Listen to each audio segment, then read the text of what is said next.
Когда у одной женщины родился 17-й ребенок, ее муж не смог этого вынести и бросил ее.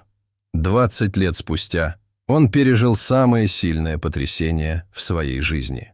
Кристина Остерг была страстной женщиной. Она любила готовить. С детства ей нравилось работать на кухне, а когда она стала достаточно взрослой, чтобы найти работу, она переходила из заведения быстрого питания в заведение быстрого питания, пока не нашла работу в пиццерии. Кристине нравилось там работать. Она начинала с того, что помогала готовить, накрывала на стол и мыла посуду, но к своему 22-летию стала шеф-поваром и готовила все виды пиццы, которые нравились людям. Ресторан получил потрясающие отзывы, а владельцы чувствовали себя так, словно выиграли в лотерею, найдя ее. Но в свободное от работы время Кристина была занята своими детьми. У нее был муж, мужчина по имени Андрей, и 3 детей. Они планировали завести еще детей, но, к сожалению, у природы были на них другие планы, и они не смогли зачать естественным путем. Именно тогда они начали задумываться о суррогатном материнстве, которое практикуется во многих странах мира и считается вполне нормальным. Но количество детей, которых Кристина и Андрей начали рожать, было совсем ненормальным. У Андрея была хорошо оплачиваемая работа, поэтому они могли позволить себе большой дом и комфортную жизнь. Днем он работал, а потом возвращался домой и заботился о детях, которых теперь было 8. По вечерам Кристина уходила на работу и возвращалась домой только под утро.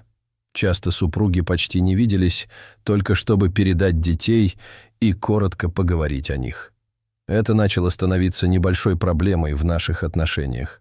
Тем не менее, у Кристины и Андрея были прекрасные отношения, и они поклялись приложить больше усилий, чтобы возродить их отношения. Они оба сократили количество рабочих часов и стали проводить больше времени друг с другом. Именно в этот момент они поняли, что действительно любят быть родителями и получают удовольствие от воспитания своих 8 детей. Вот почему они решили увеличить число детей в семье с помощью суррогатного материнства. Кристина не чувствовала, что она что-то упускает из-за того, что родила неестественным путем. На самом деле, она чувствовала, что может предложить им больше, поскольку была готова к этому с самого первого дня.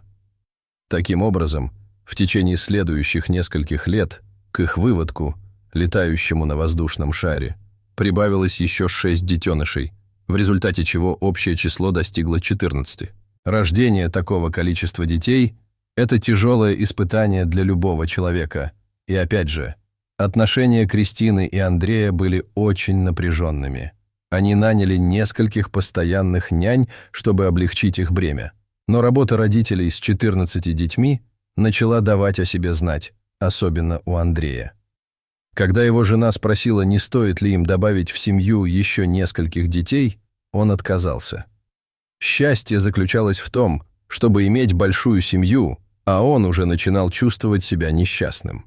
Тем не менее, он согласился и благословил Кристину на рождение еще 3 детей, в результате чего общее число детей достигло 17.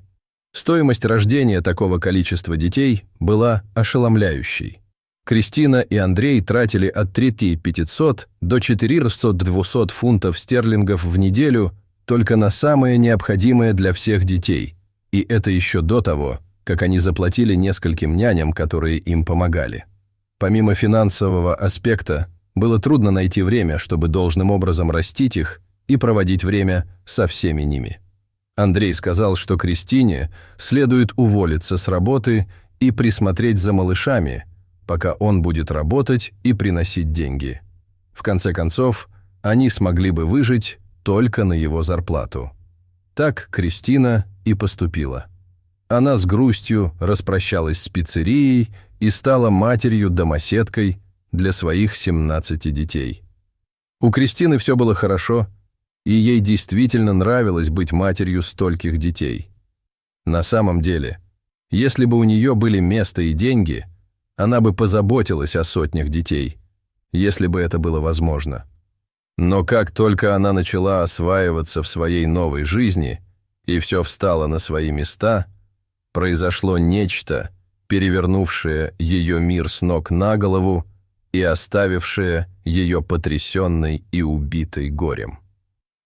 Однажды утром Андрей поцеловал ее на прощание и, как обычно, ушел на работу. Он вышел за дверь и уехал, и в этом не было ничего необычного. Но когда он не вернулся домой в обычное время, Кристина начала немного беспокоиться.